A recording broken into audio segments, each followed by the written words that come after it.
তো hello friends, দেখো এখন বাজে রাত 1:30। আর 1:30টার সময় হঠাৎ করে কেন বেরোলাম, এটাই সবার প্রশ্ন বা সবার মনে করছে সবাই। তাই এটা দেখো, এটা আমি ভিআইপিতে আছি, অ্যাপোলো ফার্মেসিতে যাচ্ছিলাম। কারণ হলো দুটো মেডিসিন নেওয়ার জন্য। হঠাৎ করে আমার ছেলের মাথায় খুব পেন হচ্ছিল। তো এটা ছিল মানডে, ওটা ছিল সানডে রাতে। এটা হলো মানডে, আমি আরবিতে এসেছিলাম। মানে সানডে আমাদের পিডিয়াট্রিক ডক্টর, মানে ছেলেকে যিনি দেখেন, ওনাকে দেখানোর পরে উনি সিটি স্ক্যান আর নেকের একটা এক্সরে দিয়েছিলেন। তো ওটা করানোর জন্যই মানে এতটাই ওর মাথায় পেন হচ্ছিল, মানে বিভৎস পরিমাণে, বলে বোঝাতে পারবো না। তো সেই জন্য হঠাৎ করে চলে এলাম আমাদের যশোর রোডে আরবি আরবি আরবিতে।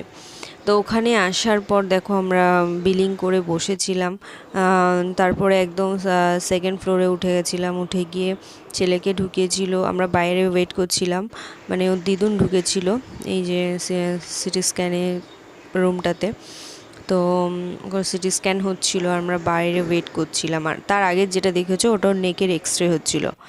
তো খুবই টেনশনের মধ্যে ছিলাম। আর ওর ওই মাথা ব্যথা, মাথা যন্ত্রণাটা মানে আমরাও দেখতে পাচ্ছিলাম না, এতটাই কষ্ট হচ্ছিল।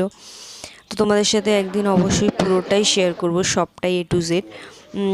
কারণ হলো ভিডিওতে দেখাতে গেলে অনেকটা বড় হয়ে যাবে। তারপর আমাদের কমপ্লিট হয়ে গেছিলো আর আমরা দেখো লিফটে করে নেমে পড়েছিলাম। আর সেদিনই সন্ধেবেলা ওকে ভাবছিলাম হয়তো চোখের কোনো পাওয়ার বেড়েছে বা কিছু, সেই কারণে হয়তো মাথায় পেন হচ্ছে, সেটা ফার্স্টে ভেবেছিলাম। কিন্তু সেটা স্বাভাবিক পেন ছিল না। তবুও স্যাটিসফ্যাকশনের জন্য আমরা ওর এমনি 6 মান্থ পর পর ওর আই চেক আপ থাকে, যেহেতু ওর চোখে অনেকটাই পাওয়ার। তো সেই জন্য আমরা চলে গেছিলাম চোখের ডক্টরের কাছে চেক আপে। আর মাম্মামও গেছিলো, তো ওকে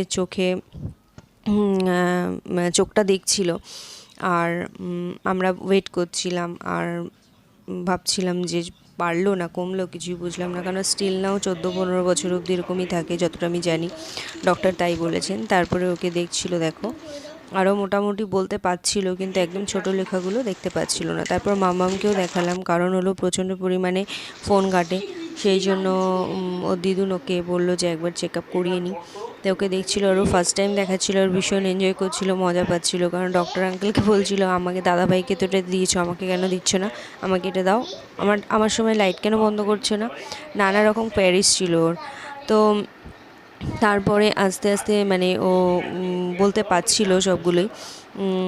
তো তারপরে যাই হোক, তারপরে ওকে ডক্টর বলেছেন যে মানে এখন আপাতত পাওয়ারটা বলা যাচ্ছে না, কিন্তু মনে হয় পাওয়ারটা আছে। ওকে কালকে নেক্সট মানে পরের দিন ওকে চোখে ড্রপ দিয়ে আনতে হবে।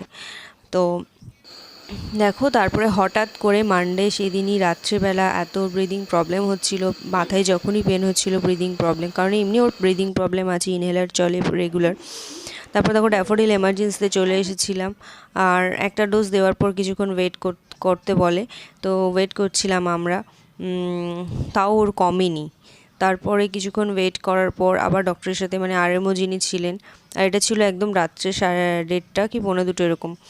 তারপরে দেখো এটা হলো নেক্সট ডে সকালবেলা। অনেক রকম মেডিসিনস মানে দেওয়া হয়েছিল, কারণ হলো আমাদের পিডিয়াট্রিক ডক্টর আবার ইএনটি ডক্টরকে দেখাতে বলেছিলেন। আমি সেই মুহূর্তে এতটাই ব্যস্ত ছিলাম যে সবটা তোমাদের সাথে শেয়ার করতে পারিনি। কারণ হলো মানে ডক্টরও পাচ্ছিলাম না অ্যাভেলেবেল, ভীষণ ভীষণ একটা বাজে সিচুয়েশনের মধ্যে আমরা গেছিলাম। তো দেখো তারপরে ইএনটি ডক্টর নানা মানে অনেক ধরনেরই ওকে মেডিসিনস লিখেছিলেন। তো ভেবেছিলাম হয়তো মানে কোনো কান বা মানে মাথা ব্যথা করছে, হয়তো ইএনটি দেখালে ঠিক হবে। বাট ইএনটি ডক্টর মানে আজকে নিয়ে একদিন মানে 2 দিন, কালকে দেখানো হয়েছে। আর এটা হলো নেক্সট ডে। তো যাই হোক, তো দেখো 2 দিন মানে 2 দিনও এখন পুরোপুরি মেডিসিন খায়নি, তো অনেকগুলোই ওকে দিয়েছিল ওষুধ। তো তাতেও কমছিল না, কিছুটা রিলিফ মানে হয়তো মেডিসিন নেওয়ার পরে হলো হালকা, মানে 100%-এর মধ্যে হয়তো 20% রিলিফ পেয়েছিল, কিন্তু প্রচণ্ড মাত্রায় ওর মাথায় পেন হচ্ছিল। দেখো ইএনটির প্রেসক্রিপশন এটা। তো আমরা কিছুতেই বুঝতে পারছিলাম না কি করব।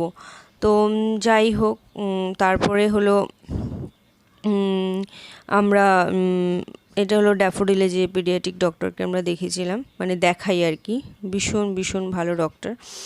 তো যাই হোক, তো উনি নানা রকম মেডিসিন উনিও দিয়েছিলেন, কিন্তু তাতেও কমছিল না। তারপরে দেখো এটা চোখের ডক্টরের চেক আপে গেছিলাম, সেটা সেই প্রেসক্রিপশনটা, মানে তোমরা এইগুলো দেখানোর মতো নয়, কিন্তু তবুও দেখালাম, কারণ আমি মানে আমরা যে এমন একটা সিচুয়েশান কাটিয়ে এসেছি, মানে ভগবানের কাছে প্রার্থনা করি যেন কোনো দিন কারোর কোনো এরকম সিচুয়েশান না আসে। আর এটা হলো আমার সেকেন্ড টাইম এরকম একটা সিচুয়েশানের মধ্যে আমরা গেছি।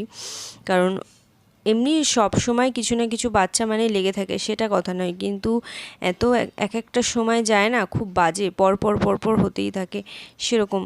তো যাই হোক, দেখো এটা ড্যাফোডিলের এমার্জেন্সি যেখানে নিয়ে গেছিলাম ওকে, সেখানের প্রেসক্রিপশন এটা। তো যাই হোক, মানে এই 12টা দিন আমাদের, মানে শনিবার থেকে শুরু হয়েছে, এটা 2 উইকস আগের কথা বলছি, আর এই ব্লগটা আমি এতদিন বাদেই দিচ্ছি। তো তারপরে দেখো নেক্সট ডে ওকে মানে ওই দেখালাম যে মেডিসিনগুলো যেগুলো যেভাবে সেগুলো দিচ্ছিলাম, কিন্তু ছেলে কোনোভাবেই কোনো মতেই কোনো রিলিফ পাচ্ছিল না। তো মন মেজাজটা না ভীষণ খারাপ ছিল, বুঝে উঠতে পারছিলাম না কি করব। আর সব থেকে বেশি আমি মা, আমি তো আমার টেনশন হয়। এটা হলো আবার নেক্সট ডে মানে ভীষণভাবে ব্রিদিং প্রবলেম হচ্ছিল। তো যাই হোক, তারপরে দেখো আমরা যাচ্ছিলাম নাগেরবাজার আছি, আমরা যাচ্ছিলাম আইএলএস, কারণ আমি ইএনটি ডক্টরকে কল করেছি যে কোনো মতেই কমছে না। তো উনি বললেন ঠিক আছে, তাহলে তোমরা ইমিডিয়েট নিউরোলজি দেখাও, কারণ অনেক সময় নার্ভ থেকেও কোনো কিছু প্রবলেম হতে পারে। তো সেই জন্য আমরা কোথাও, মানে লেকটাউন টু মানে গোড়াবাজার যাবতীয় মানে সব জায়গায় আমরা নিউরোলজি খুঁজেছি, বাট কোনো জায়গায় কোনো নিউরোলজি ছিল না, কোনো অ্যাপয়েন্টমেন্ট পাইনি। তো লাস্ট হলো আইএলএসে গিয়ে অনেক রিকোয়েস্ট করার পর একটা নিউরোলজি পেয়েছিলাম, কিন্তু উনি হলো বড় বাচ্চা দুজনকেই দেখে, কিন্তু বেসিক্যালি উনি বড়দের নিউরোলজি। তো যাই হোক, তো তারপরে ওনাকে দেখানোর পরে আবার মানে আমাদের পিডিয়াট্রিক যে নিউরোলজি আছে ওনাকেও ডেকেছিলেন, উনি দুজন মিলে কনসাল্ট করে দেখেছেন। তো দেখো আমরা ওয়েট করছিলাম, আর এটা হলো একদম নিচটাতে, আইএলএসের নিচটাতে গিয়ে আমরা যেখানে বিলিং করে বসেছিলাম। তো ছেলের প্রচণ্ড মাথা ব্যথা করছিল, কমছিল বাড়ছিল, কিন্তু তার মধ্যে দিয়েও বাচ্চা বুঝতেই পারছো বদমাইশি করছিল। আর আমার মা তো ভীষণভাবে টেনশনের মধ্যে ছিল। মা তো মানে এমনি হাই সুগারের পেশেন্ট, তার মধ্যে হলো মা মানে আমার ছেলেকে যেহেতু ছোটো থেকেই একদম বড়, এতটা অবধি বড় করেছে সবটা কিছু দিয়ে, মানে শুধু যে বড় করেছে তা না, যে আমার বাড়ির লোক, আমার বাপের বাড়ির লোক আমার কাছে কী সেটা মানে আমি একমাত্র জানি। তো যাই হোক, তো বুঝতেই পারছো মানে আমার দুটো বাচ্চা হলো আমার মায়ের প্রাণ। তো যাই হোক, তো দেখো তারপরে আমাদের বলা হয়েছিল ওখান থেকে একদম 4th ফ্লোরে চলে যেতে। তো আমরা লিফটে করে যাইনি, কারণ হলো লিফট না আসতে খুব দেরি হয়। তো যাই হোক, তো আমরা সিঁড়িতেই উঠে গেছিলাম, গিয়ে দেখো একদম গিয়ে বসে পড়েছিলাম। আর আমাদের ছিল 18 নম্বরের নাম। আর মানে পাপা তো ভীষণই বিরক্ত করছিল, কারণ এক জায়গায় স্থিরভাবে এমনি বসতে পারে না, তার মধ্যে শরীরটা ভীষণভাবে খারাপ ছিল, সেই জন্য বসছিল না। তো তারপরে দেখো এখানে মানে স্ক্রিনে সব নাম্বার, মানে সিরিয়াল নাম্বার আর মানে ডক্টরসের নাম সব আসছিল। তো ওখানে পরপর সব মানে যাচ্ছিল। তো আমাদের ছিল একদম লাস্টে নাম, যেহেতু আমরা কোনো নিউরোলজি পাচ্ছিলাম না। তো যেহেতু পাপাকে একটু কিছু খাইয়ে দিয়েছিলাম, বিস্কিট, কিছু তো খাচ্ছিলই না। তারপরে দেখো এখানটা এই রুমটাতে আমাদের ডাকা হয়েছিল ওয়েটের জন্য, তো ওয়েটটা ওকে মাপা হচ্ছিল। আর তারপরে দেখো একদম 4th ফ্লোরে ছিলাম, তো ওপর থেকে নিচটা বেশ সুন্দর লাগছিল। রাত্রি তখন বাজে হলো 10:30টার পরেই, আমরা সেদিন বাড়ি এসেছিলাম 12টার পর। তো দেখো ওপর থেকে একটু ভাবছিলাম খুব ভালো লাগছে গাড়িগুলো যাচ্ছে, তো সেই জন্য একটু কিছু ক্লিপ নিলাম। আর তোমাদের দাদাভাই আর আমার মা ওখানে বসে আছে, আর পাপা তো এই রুম থেকে ওই রুম থেকে এই রুম করে যাচ্ছে, ওর তো আর ভালো লাগছে না। তারপরে আমিও অনেকক্ষণ বসে থাকার পরে, আর চিল এসি তো একদম মানে ভীষণ ঠান্ডা লাগছিল, আর শরীরটাও ভালো ছিল না, টেনশান ছিল, তার মধ্যে থেকেও সবটাই করতে হয়। সিচুয়েশান যেমনই থাকুক, হ্যান্ডেলিং তো করতেই হবে।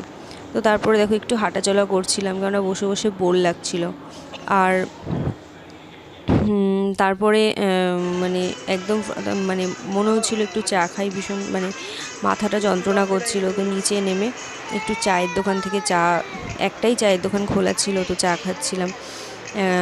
কারণ হলো ওখানকার ক্যান্টিনগুলো সব বন্ধ হয়ে গেছিলো। তো তারপরে দেখো আবার চাটা খেয়ে চলে যাচ্ছিলাম, কারণ আমাদের নাম সিরিয়াল এসে যাবে সেই জন্যে। তো তারপরে দেখো একদম মোটামুটি কাছাকাছি, মানে আমরা এবার ঢুকবো। তো এখানে ডক্টরসের যে নামগুলো সেগুলো একটু ফোনে ছবি তুলে নিয়েছিলাম। তারপরে দেখো এখানটা এই রুমটাতে ডক্টর বসেছেন, তো একজন পেশেন্ট ছিল, তারপরে আমরা যাব। তারপর দেখো ডক্টর ওকে দেখছিল আর নানা রকমভাবে ওকে নানা কিছু জিজ্ঞাসা করছিল। তো যাই হোক, মানে কি আর বলবো, মানে সেরকম সিচুয়েশন ছিল না, কিন্তু তবু তোমাদের সাথে যেহেতু সবটাই শেয়ার করি সেই জন্য ভিডিওগুলো কিছু কিছু ক্লিপ আমি নিয়েছি। তো দেখো তার নেক্সট ডে এসেছিলাম নিউরো সায়েন্সে, তোমার মল্লিক বাজারে। সেখানে হলো এমার্জেন্সি, এটা এমার্জেন্সিতে নিয়ে এসেছিলাম, কারণ হলো এটা এটা আমাদের ফার্স্ট টাইম ভিজিট, কারণ আমরা অ্যাপোলোতেই দেখাই বেশি। তো নেক্সট ব্লকে পুরোটা